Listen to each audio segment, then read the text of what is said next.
노다지 썰전, 오늘 효성중공업을 둘러싼 뜨거운 기대와 또 신중론, 그 사이를 한번 파고들어 보겠습니다. 이 전력기기 슈퍼사이클 속에서 계속 성장할 것인가 아니면 잠시 숨고르기가 필요한 시점일까요? 저는 일단 성장 가능성에 주목하고 있습니다. 네, 성장세 자체는 분명히 있죠. 하지만 그 경영진의 어떤 신중한 태도랄까? 몇몇 위험 요인도 그냥 넘길 순 없다고 봅니다. 좀 더 균형 잡힌 시각이 필요하지 않나 싶습니다. 네, 그럼 제 관점부터 좀 말씀드릴게요. 효성중공업은 지금 확실한 성장 궤도에 있다고 봅니다. 특히 그 미국 시장에서 765kV, 765kW급 초고화 변압기 수요가 커지고 있는데 사실 이 고사양 시장에 제대로 대응하는 건 현재로서는 효성중공업이 거의 유일해요. 이 독점적 지위가 저는 핵심이라고 보고요. 여기에 또 가스 절연 개폐 장치, GIS라고 하죠. 이 분야 수주도 2027년 물량까지 벌써 꽉 찼고 수익성도 아주 높습니다. 그리고 인도법인 1분기 영업이익률이 25%를 넘었다는 점도 상당히 주목할 만하고요. 미래를 위한 투자도 과감하게 하고 있습니다. 차세대 송전 기술인 HVDC 분야에 3,400억 원을 투자해서 2027년 완공 목표를 진행 중이죠. 이번 변압기 호황, 이게 과거 사이클보다 훨씬 길고 강해서 최소 2030년, 길게는 2040년까지도 갈 수 있다는 전망이 나오거든요. 공급자 우위 시장이라 관세 부담도 고객하고 잘 조율하고 있는 것 같고요. 그래서 2026년 실적은 아마 2025년보다 더 클 것으로 기대하고 있습니다. 네, 그런 기대감은 저도 충분히 이해합니다. 하지만 조금 다른 시각에서 봐야 할 부분들도 분명히 있습니다. 일단 경영진 스스로가 너무 공격적인 투자보다는 좀 보수적인 기조를 유지하겠다 이렇게 밝히고 있어요.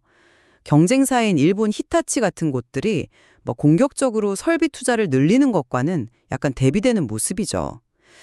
이게 미래 수요에 대한 확신이 있다면 더 과감했어야 하지 않나 그런 의문이 좀 남습니다.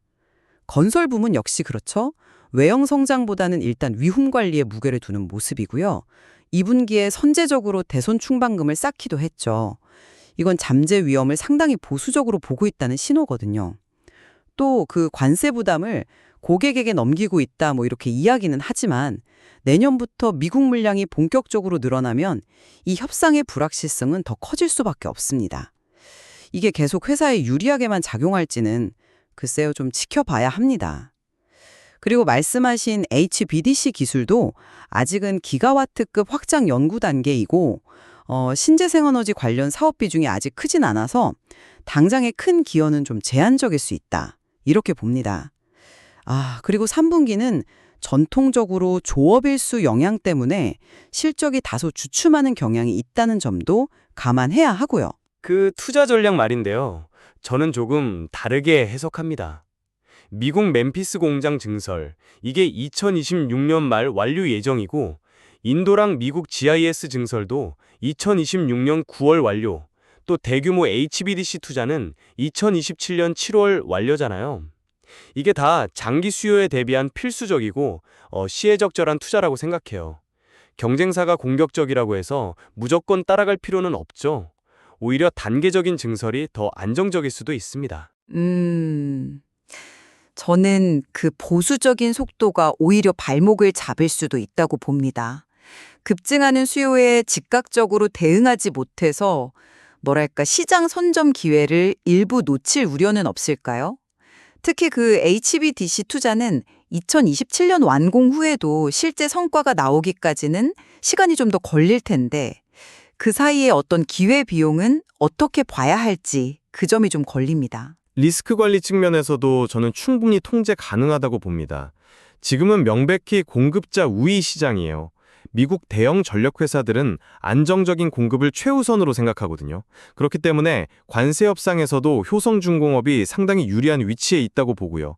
실제로 2분기 관세 비용이 60억 원 수준에 그친 것도 이걸 보여주는 증거라고 생각합니다. 그리고 건설 부문 리스크를 선제적으로 관리하는 것도 저는 긍정적인 신호로 해석하고 싶습니다. 네, 공급자 우위 환경이나 선제적 리스크 관리는 물론 긍정적이죠. 맞습니다.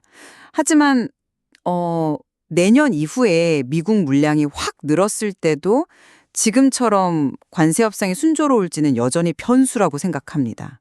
그리고 건설 부문도 충당금을 쌓았다고 해도 위험이 완전히 사라진 건 아니지 않습니까? 그리고 모두가 낙관하는 이 변압기 사이클이 혹시라도 예상보다 빨리 꺾이거나 약해질 가능성도 완전히 배제할 수는 없다고 봅니다. 실적 지속성 측면에서도 저는 여전히 긍정적입니다. 2분기에만 2조 2천억 원의 신규 수주를 확보했고요. 특히 고수익 GAS하고 그 독점적인 765kV 변압기 수주가 계속 이어지고 있습니다.